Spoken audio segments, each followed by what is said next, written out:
Hello students. तो आज की क्लास होगी हमारी करेक्शन ऑफ सेंटेंस की। ठीक है, तो यानी कि इसमें इनकरेक्ट सेंटेंस होंगे और हम करेंगे उन्हें करेक्ट। ठीक है, और स्पीकिंग भी करेंगे। ठीक है, क्योंकि स्पीकिंग हमारा मेन उद्देश्य है। स्पीकिंग से हम बहुत कुछ सीखते हैं। आज तक हमने लिखना और पढ़ना ही करा है या याद किया है, लेकिन आप समझेंगे और स्पीकिंग करेंगे। क्या काम करेंगे? समझेंगे और स्पीकिंग करेंगे। ठीक, तो what kind of man he is. What kind of man he is. तो इसमें क्वेश्चन मार्क लगा हुआ, ये क्वेश्चन मार्क है, प्रश्न चिन्ह लगा हुआ नहीं। और इधर है व्हाट काइंड, यानी कि ये क्वेश्चन वर्ड है। जब क्वेश्चन वर्ड आगे है और पीछे क्वेश्चन मार्क है तो इसकी क्या पहचान होती? क्वेश्चन वर्ड के बाद, क्वेश्चन वर्ड के बाद क्या आती? हेल्पिंग वर्ब आती, उसके बाद सब्जेक्ट आता। समझे? तो यानी कि जो ये है what kind of man he is, ये रॉन्ग है। क्यों? ये इज इधर आनी, हेल्पिंग वर्ब इधर आनी। ठीक, तो अब ये करेक्ट कराना, सी फॉर करेक्ट, और आईएनसी लिखा हुआ है इनकरेक्ट। तो करेक्ट बोलेंगे what kind of man is he. What kind of man is he. तो यानी कि क्या चेंज हुआ इसका? देखो, ये ही इज था और ये इज ही हुआ। जहाँ चेंज हुआ वहाँ निशान भी लगाना। ठीक, तो हेल्पिंग वर्ब वो कहाँ आनी थी? पहले आनी थी सब्जेक्ट। चलो अब इधर from where you are coming, मतलब तुम कहाँ से आ रहे हो। तो फ्रॉम वेयर ये तो क्वेश्चन वर्ड हुआ। फिर इसके बाद क्या आनी थी? ये आर कहाँ जानी थी? इधर।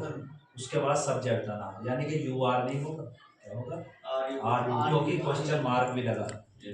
तो जो इंटरोगेटिव सेंटेंस है ना, प्रश्नवाचक, तो इसे करेक्ट करके बोलेंगे from where are you coming, from where are you coming, from where are you coming. सही है, तुम कहाँ से आ रहे हो। ठीक, अब इधर चलेंगे इनकरेक्ट। इफ आई वर ही, यदि मैं वह होता या उस जैसा होता।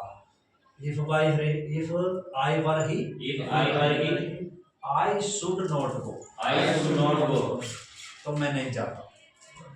अगर मैं उस जैसा होता तो मैं नहीं जाता। ठीक, लेकिन ऐसे वाक्य कंडीशनल सेंटेंस कहते हैं।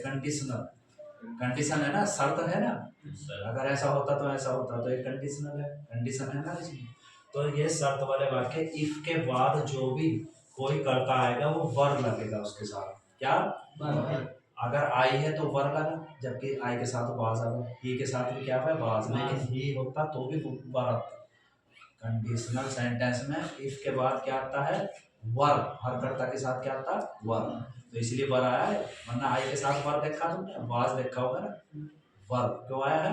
क्योंकि ये कंडीशनल है। तो इफ आई वर ही, यदि मैं उस जैसा होता, यदि मैं वह होता, तो क्या? आई शुड नॉट गो, मैं नहीं जाता। लेकिन इसमें एक बात ध्यान रखना, इफ आई वर ही ये तो सही है, मैं बता रहा है ना, वर आएगा सबके साथ, लेकिन इसमें गलती है। क्या मिस्टेक है? शुड की। क्या मिस्टेक है इसमें? अगर इफ के साथ वर होगा, कर्ता के साथ, इफ आई वर है जैसे ये, तो इसके दूसरे स्टेप में, दूसरे भाग में क्या होगा? वुड। क्या होगा? वुड। देखो, शुड की जगह वुड है, तो आप करेक्ट करके बोलेंगे if I were he, I would not, if I were he, I would not go. Should गया और वुड आया। इसका मतलब एक पोर्शन में इफ के साथ वाले में वर होगा तो बाद वाले में वुड होगा। अगर शुड या वुड होगा उसे भगा देना। ठीक, चलो अब इनकरेक्ट है ये वाला। इफ आई वाज यू,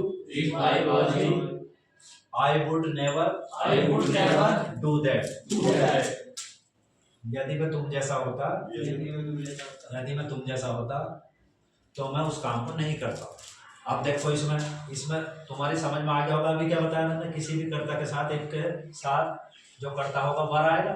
इसमें क्या है? तो इसका मतलब यही है, फॉल्ट इधर ही है ना लाइन में। कर देंगे पूरा, तो क्या रखेंगे वो उसकी जगह? वर। तो आ जाओ, इधर आ जाओ, correct. If I were you, I would never do that. If I were you, I would never do that. तो आगे आई के साथ वर और उधर वुड भी है, मिल गए। तो वर और वुड का क्या है कॉम्बिनेशन।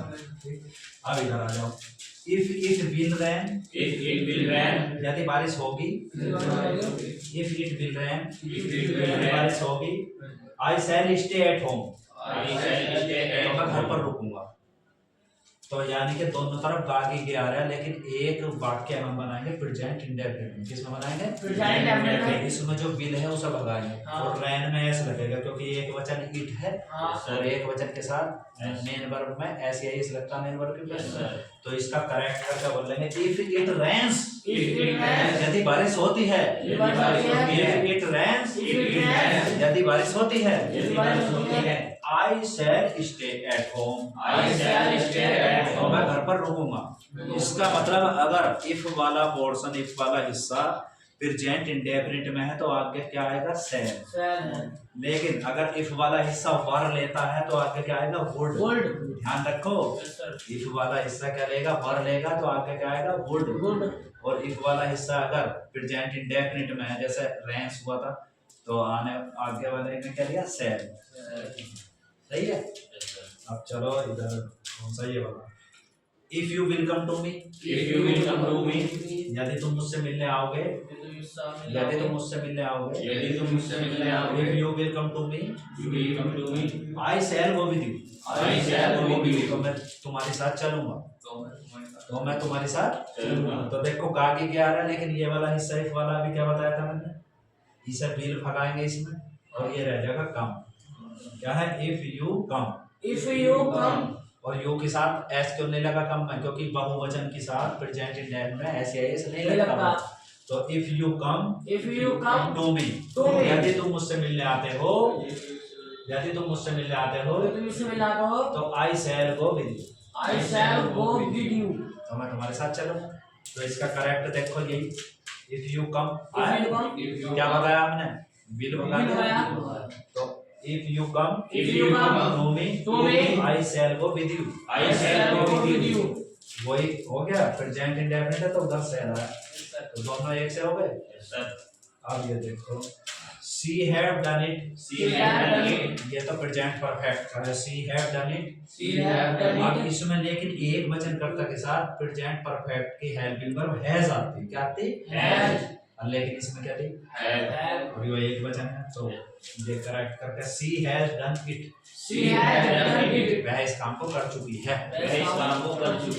तो एक वचन के साथ क्या है? हैज। और इसने गलती कर दी थी हैव रखे, तो यानी कि हैव की जगह हमने क्या है? हैज। ठीक। अब इधर आ जाओ। This is one of the most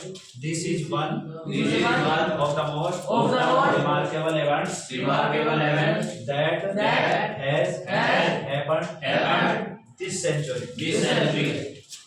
तो इसका ये तो इनकरेक्ट है। इसमें क्या है? This is one of the most remarkable, यानी कि उल्लेखनीय है।